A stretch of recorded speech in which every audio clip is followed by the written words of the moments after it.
오늘 말씀은 느헤미야 6장 1절에서부터 14절까지의 말씀입니다. 우리 한 절씩 교독하시고 마지막 절은 함께 읽겠습니다.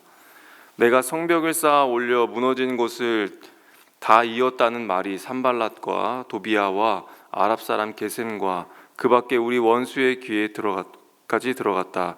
그러나 그때까지도 성문들의 문짝은 만들어 달지 못하고 있었는데 산발랏과 게셈이 나에게 전가를 보내왔다. 오노 들판의 한 마을로 오시오. 거기서 좀 만납시다. 나는 그 말 속에 그들이 나를 해치려는 흉계가 있는 줄 알았으므로 그들에게 사람을 보내어 다음과 같이 대답하였다. 나는 지금 큰 공사를 하고 있으므로 내려갈 수 없소. 어찌 이 일을 중단하고 여기를 떠나서 당신들에게로 내려가라는 말이오. 그런데도 그들은 똑같은 것을 4번씩이나 요구해왔고 그때마다 나도 똑같은 말로 대답하였다. 5번째도 산발랏이 심부름꾼을 시켜서 같은 내용을 보내왔다.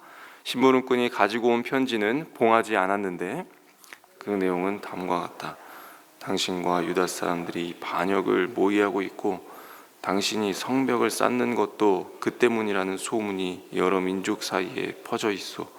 가슴 모두 이 사실을 알고 있어. 더구나 이 보고에 따르면 당신은 그들의 왕이 되려고 하고 있으며 예루살렘에서 당신을 왕으로 떠받들고서 유다의 왕이 있다고 선포하게 할 예언자들까지 이미 임명하였다는 말을 들었소. 이러한 일은 이제 곧 왕에게까지 보고될 것이요. 그러니 만나서 함께 이야기합시다. 회답을 보냈다.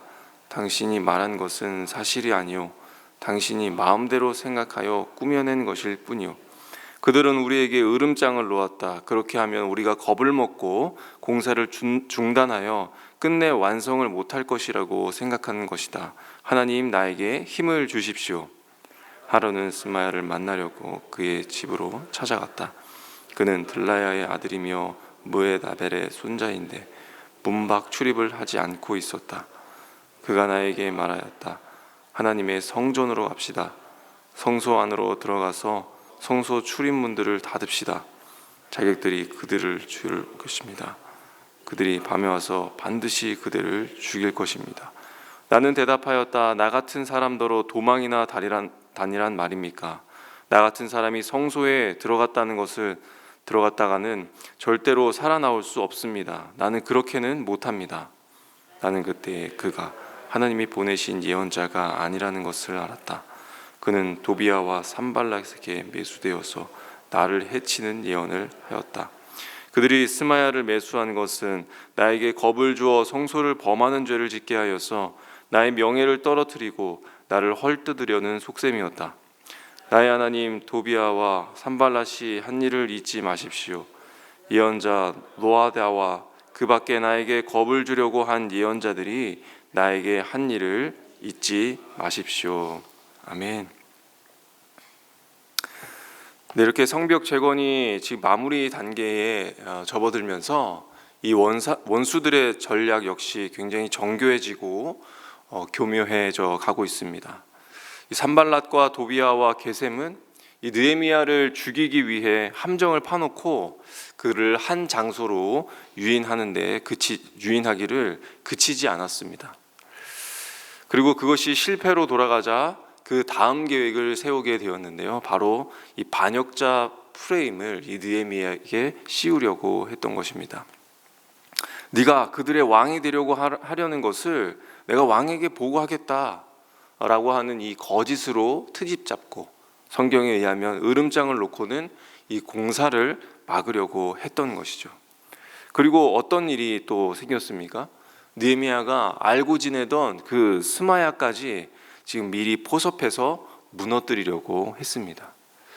종종 자문을 구하기 위해서 찾던 그 스마야가 지금 느헤미야에게 이 거짓으로 답을 내놓고 있는 것이죠. 지금 굉장히 심각한 상황이다. 너가 자객으로 목숨을 잃기 전에 성전에 들어가서 네 몸을 숨기고 자신을 먼저 보호하라 라고 하는 이 조언을 했던 것입니다. 스마야는 이 잘못된 조언으로 느헤미야를 범죄자로 만드는 것이 이번에 그가 맡은 역할이었던 것이죠. 그리고 성소는 누구만 들어갈 수 있는 것이었습니까? 제사장만 들어갈 수 있습니다. 그래서 느헤미야가 들어가게 되면 그것은 하나님이 명하신 그 거룩의 선을 침범하는 죄가 됩니다. 그렇게 먼저는 하나님 앞에서 죄를 짓게 만들고 다음으로는 하나님과 그 백성의 신뢰를 붕괴시켜서 더 이상은 그 하나님의 일을 대표할 수 없게 만드는 것이 바로 이번의 목적이었습니다. 지금 느헤미야의 상황은 어떤 상황입니까? 겹겹이 정말 둘러싸인 이 원수들의 계획 안에 놓여져 있습니다. 그의 목숨을 노리는 치밀함이 그의 숨통을 조여오고 있습니다. 성소에 들어가도 된다. 들어가라. 너의 몸을 숨겨라. 자신의 목숨이 얼마나 중요합니까? 이 말이, 나의 출입이 지금 내 상황에서는 너무나도 합당한 일로까지 여겨지게 됩니다. 원수들이 절대 들어올 수 없는 그 유일한 곳이 자기의 눈앞에 있는데, 보이는데 마다할 이유가 없었습니다. 만약에 이러한 상황들이, 이러한 일들이 우리에게 주어진다면 우리는 어떨까요? 그리고 이 사건을 통해서 그의 심적으로 어떤 변화가 일어날 수 있는 일이었을까요?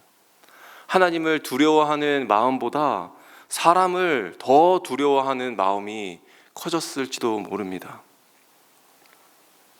이러한 사건들은, 그리고 우리 주변에 있는 이 거짓들은, 증언들은 우리의 삶의 기준을 굉장히 애매하게 만들어 버리는 상황들이라는 것이죠. 만약 저였다면 어디에서도 한번 뚫렸어도 뚫렸을 것이고 한 번은 당하지 않았을까라는 그런 생각도 해보게 됩니다. 그러나 이 위기 속에서 느헤미야가 정말 건사할 수 있었던 이유는 무엇일까요?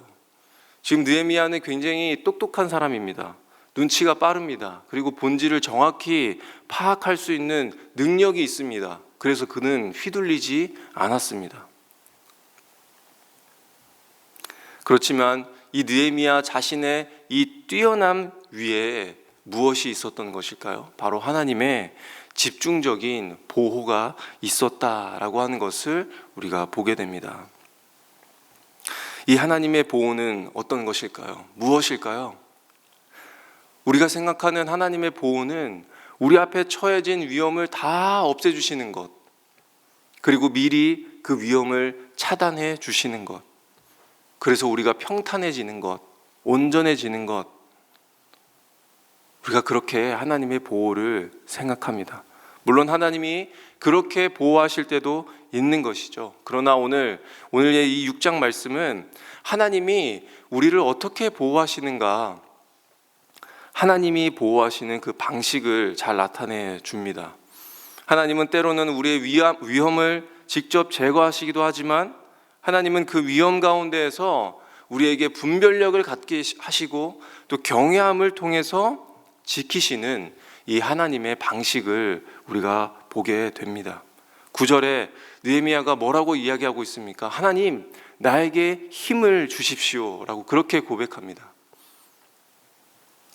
이 느헤미야의 고백이 이 사건의 중간에 있는 이유는 이전의 상황도 내가 하나님께서 주시는 힘으로 가능했으며 앞으로의 상황 역시 하나님이 주시는 그 힘으로 내가 나아가겠다라고 하는 이 느헤미야의 값진 고백인 것입니다. 하나님이 주신 힘은 무엇이겠습니까? 분별력입니다. 그리고 하나님을 경외함입니다.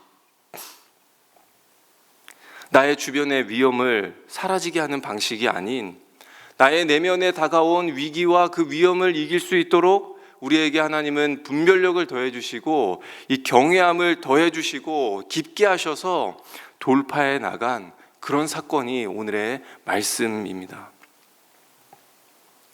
곳곳에 도사리고 있는 함정들, 거짓과 그 술수에 걸려들지 않도록 하나님은 우리에게 지혜를 주셔서 그 지혜로 분별하게 하십니다. 또한 세상과 사람을 두려워할 수 있는 너무나도 충분한 그런 조건 속에서도 우리에게 하나님을 더 크게 두려워하는 이 경외의 마음으로 돌파해 나가게 하셨음을 우리의 눈으로 보게 하십니다.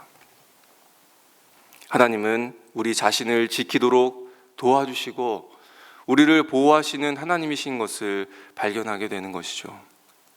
성도님들, 우리가 위기 앞에 기도해야 할 한 가지 제목이 있다면 무엇이겠습니까? 그것은 하나님의 그 경외함의 깊이를 더해 달라는 기도입니다. 내 앞에 위기가 더욱 위기가 되면 무엇 때문입니까? 우리가 하나님의 그 경외함에서 떠날 때에 그것은 더 큰 위기로 번지게 됩니다. 우리가 하나님을 크게 두려워할 때에 하나님 아닌 다른 것들이 분별력으로 파악이 될 수 있고 알게 되어지는 것을 우리가 기억하면서 우리에게 다가온 어떤 사건 속 위기들을 담대하게 넘어가시는 우리 성도님들 되시기를 소망합니다. 느헤미야 또 6장은 우리가 겉으로 보기에는 정치적 갈등 그리고 개인적인 위협처럼 보입니다. 그러나 본문을 우리가 깊이 좀 들여다보면 그 중심에는 하나님의 백성이 하나님께로 돌아가려는 그 흐름을 끊어내려는 영적 공격이 자리하고 있다라고 하는 것을 봅니다. 성벽이 완성되면 단순히 도시가 회복되는 것이 아니라 백성이 하나님 앞에 다시 서게 되는 이 영적 회복이 시작되는 순간입니다. 그렇기 때문에 원수는 이 건축하는 이 자체보다 그 건축 이후에 일어날 예배의 회복, 말씀의 회복, 언약의 갱신, 이 공동체의 이 정결을 두려워하면서 이를 사전에 차단하려는 것이죠. 원수는 그렇습니다. 우리에게 공격할 때에 언제나 보이는 그런 가시적인 현상에서 공격하지 않습니다. 보이지 않는 것, 그 사람의 마음, 생각, 판단, 그리고 두려움 같은 그 보이지 않는 지점에서 공격합니다. 이런 식의 공격으로 지도자를 흔들고요.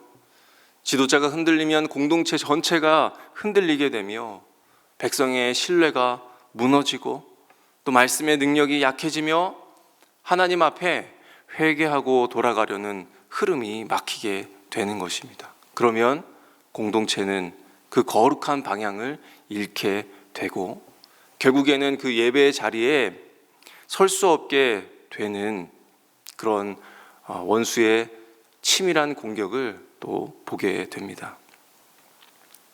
우리 성도님들, 이 사단의 이 전략을 꿰뚫어 보는 그 영적 통찰력이 우리 성도님들에게 있기를 소망합니다. 그것을 우리가 어떻게 알 수 있을까요? 그것은 하나님의 목적을 더 분명히 알면 되는 것입니다. 느헤미야를 통해서 보이는 하나님의 목적은 무엇입니까? 성을 세우고자 하는 것이 아닙니다. 세우고자 하는 대상이 성이 아니고 성벽도 아닌 바로 이 성도를 세우기 위한 이 하나님의 목적이 있다라고 하는 것을 보여주고 있습니다. 성벽 건축의 그 마지막 위기를 넘어서 하나님께서 이루시는 더 큰 재건은 곧 백성의 정체성과 예배와 그리고 마음을 재건하는 그 이야기가 오늘 말씀 속에 있습니다. 성도 여러분, 하나님이 우리 공동체 안에서 무엇을 이루고자 하시는지를 알아채는 이 거룩한 감각이 세워지기를 소망합니다. 하나님의 목적을 우리가 분명히 알 때에 원수의 목적 또한 우리도 분명히 알 수 있음을 기억하시기 바랍니다. 그리고 우리에게 주어진 방해를 제거하는 것을 넘어서 그 방해 가운데서 분별력과 경외함으로 또 하나님의 목적과 사단의 전략을 알게 하심으로 우리를 깊게 빚어내시는 그 놀라우신 하나님의 손과 그 주권을 바라보시는 오늘 하루가 되시기를 바랍니다. 하나님이 이루실 그 거룩한 회복을 놓치지 않는 그 붙듦으로, 그 믿음으로 오늘도 온전하게 서시는 우리 성도님들 되시기를 간절히 소망합니다.